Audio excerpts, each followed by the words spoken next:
আসসালামু আলাইকুম রহমতুল্লাহি ওবরকাতুহু। সম্মানিত দর্শক, বাংলাদেশের রাজনীতি এখন লন্ডনমুখী।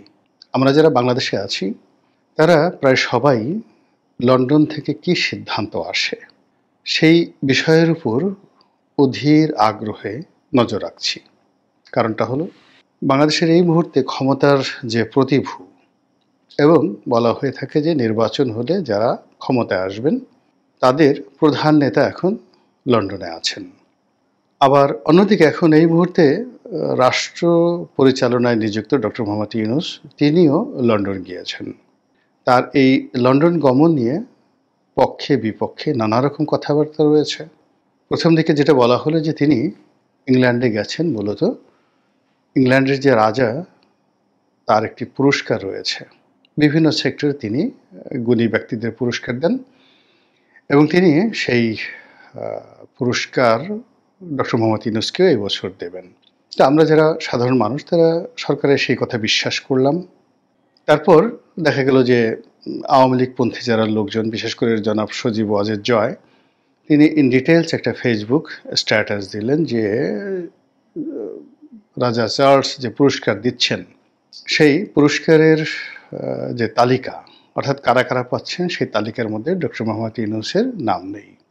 এবং এরপরে বাংলাদেশে যারা বিভিন্ন লোকজন রয়েছেন, ইউটিউবার রয়েছেন, যারা সামাজিক মাধ্যমে বিভিন্নভাবে কন্ট্রিবিউট করে আসছেন, তারা কন্টেন্ট তৈরি করে বলা শুরু করলেন যে আসলে ডক্টর মোহাম্মদ ইউনূস যে ইংল্যান্ডে যাচ্ছেন সেখানে যে সকল মানুষের নাম পুরস্কারের তালিকায় ঘোষিত হয়েছে বা যে সকল প্রতিষ্ঠানের নাম ঘোষিত হয়েছে, আমাদের জানা মতে প্রথমত সেখানে ডক্টর মোহাম্মদ ইউনূসের নাম নেই।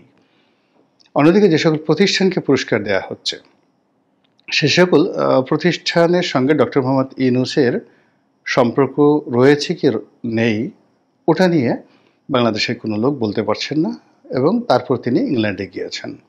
এর মধ্যে দুটো গুরুত্বপূর্ণ ঘটনা ঘটে গেছে। সেটি হলো তার ইংল্যান্ড গমন উপলক্ষে সেখানে বর্তমান সরকার দলীয় সংসদ সদস্য এবং সাবেক মন্ত্রী টিউলিপ সিদ্দিকী, তিনি ডক্টর মোহাম্মদ ইউনূসকে উদ্দেশ্য করে একটি চিঠি দিয়েছেন। অর্থাৎ তিনি তাকে পার্লামেন্টে যে টিউলিপ সিদ্দিকের অফিস রয়েছে সেই অফিসে তাকে লাঞ্চ অথবা ডিনার, সেই লাঞ্চ অথবা ডিনারের দাওয়াত দিয়েছেন, তার সঙ্গে লাঞ্চ এবং ডিনার করতে চান। চিঠির ভাষা, তার বক্তব্য, ইটস এ পলিটিক্স। আমরা যেটিকে বলা হয় ব্রিটিশ পলিটিক্স বলি, সেই ব্রিটিশ পলিটিক্স। তিনি সেখানে ডক্টর মোহাম্মদ ইউনূসকে স্বীকার করেননি, অস্বীকার করেননি।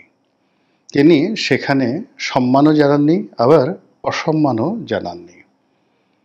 তিনি ডক্টর মোহাম্মদ ইউনূসকে কতগুলো প্রশ্ন ছুড়ে দিয়েছেন এবং কতগুলো তুচ্ছ এবং তাচ্ছিল্য করেছেন, যেভাবে ওয়েস্টার্ন কান্ট্রিগুলো সাধারণত তৃতীয় বিশ্বের যে কোনো বিষয়কে তুচ্ছ এবং তাচ্ছিল্য করে থাকে, সাধারণত বিচার বিভাগ এবং রাষ্ট্রীয় বিভিন্ন সংস্থা সেগুলোকে।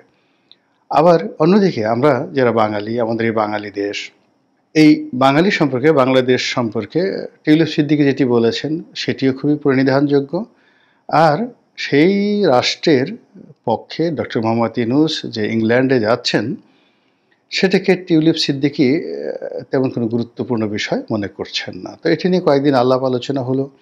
টিউলিপ সিদ্দিকীর সঙ্গে দেখা হবে কি হবে না এটা নিয়ে আলোচনার প্রশ্নই আসে না, এখানে দেখা হবে না। কিন্তু এটি নিয়ে টিউলিপ সিদ্দিকীর যতটুকু পলিটিক্স করা দরকার সেই পলিটিক্স তিনি করে ফেলেছেন।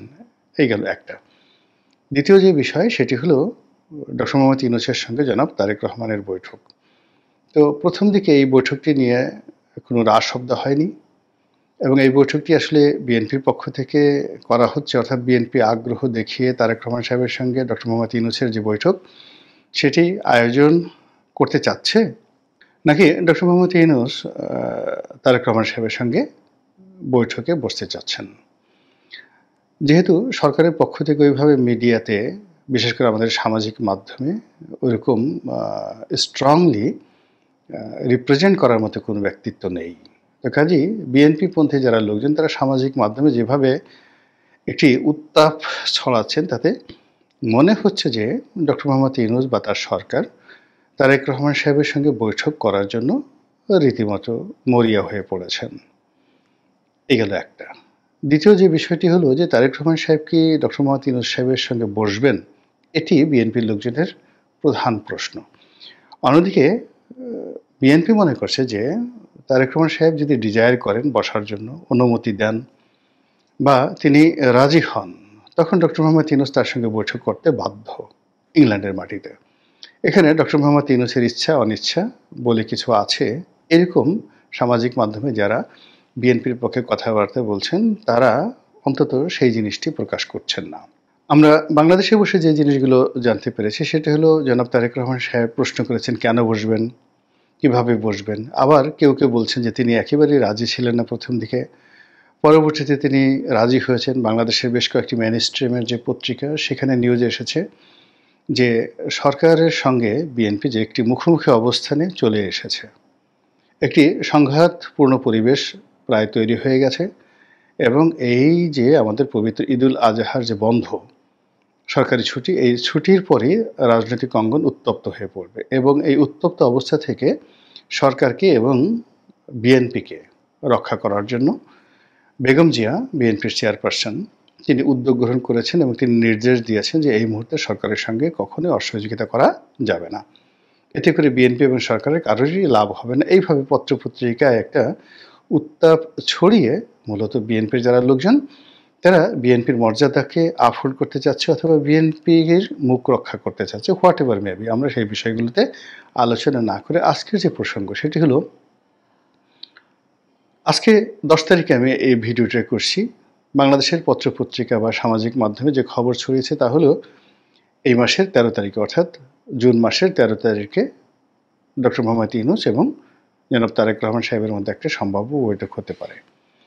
এখন এই বৈঠকে কি আলোচনা হবে আমরা এখান থেকে অনেক আন্দাজ করছি, মানে বিএনপি যারা লোকজন তারা আন্দাজ করছেন যে ডক্টর মোহাম্মদ ইউনূস যে নির্বাচনটি করতে চাচ্ছেন এপ্রিল মাসে, সেটিকে বিএনপি বা জনাব তারেক রহমান সাহেব ফেব্রুয়ারি মাসে নিয়ে আসার জন্য তার প্রতি অনুরোধ জানাবেন, চাপ প্রয়োগ করবেন বা দাবি জানাবেন বা তিনি প্রস্তাবনা দিবেন বা তাকে কনভিন্স করার চেষ্টা করবেন।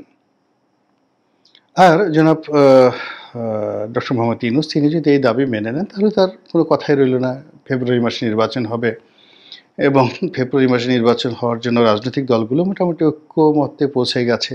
জামাতও বলেছে যে ফেব্রুয়ারি মাসে নির্বাচন হতে পারে, তাহলে তার কোনো সমস্যা রইল না।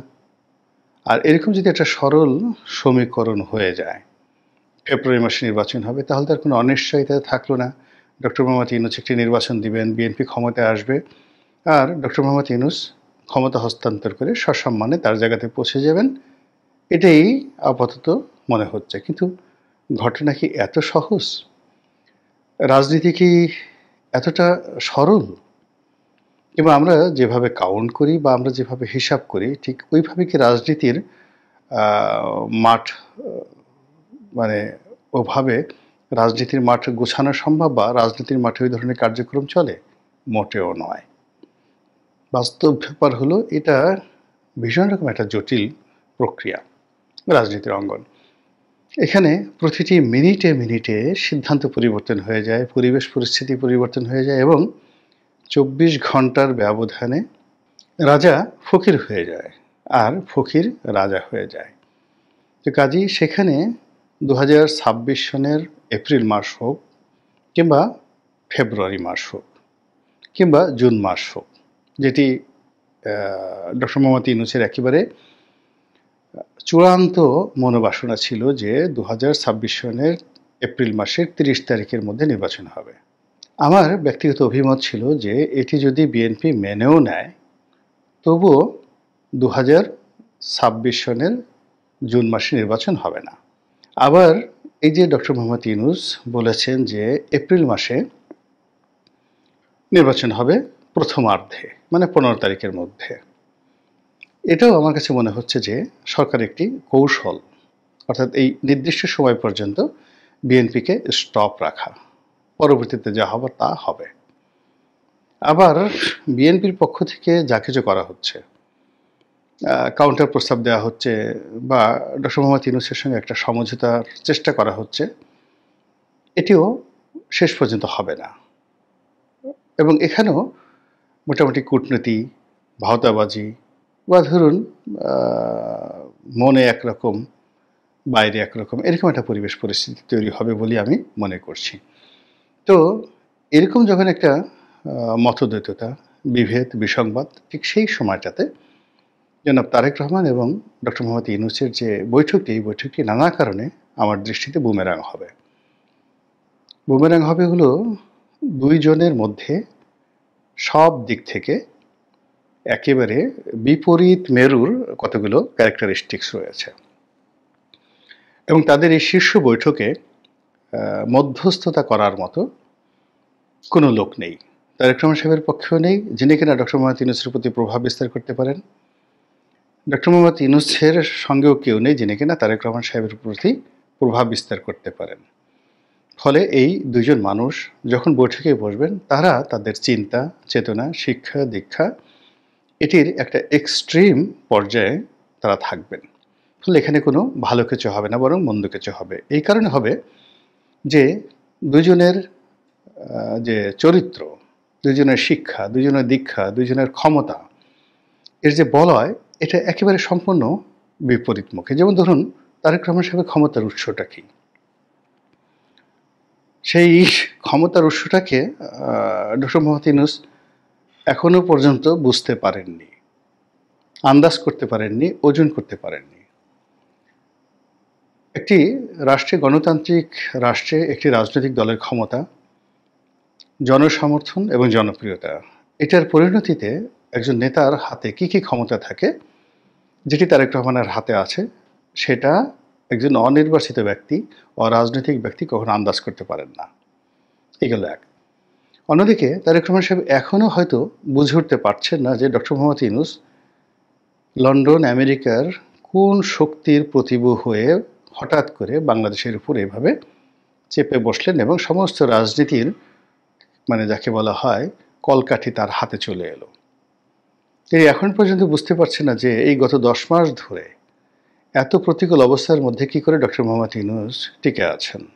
ফলে এই দুজনের যে শক্তি, তারেক রহমানের শক্তি বাংলাদেশের ভিতরে আর ডক্টর মোহাম্মদ ইউনূসের শক্তি বাংলাদেশের বাইরে, এই বিপরীতমুখী দুটো শক্তির যে উৎস, এটি একে অপরকে বুঝতে না পারার কারণে তারা যখন মুখোমুখি হবেন, কেউ কাউকে বুঝাতে পারবেন না। ২ নম্বর হলে তাদের বয়সের একটা বিরাট ফারাক রয়েছে, অলমোস্ট ধরুন প্রায় ৩০ বছর বা ২৭-২৮ বছর বয়সের একটা পার্থক্য। এই পার্থক্যের কারণে তাদের চিন্তা চেতনার মধ্যে যাকে বলা হয় ভিন্নতা থাকবে।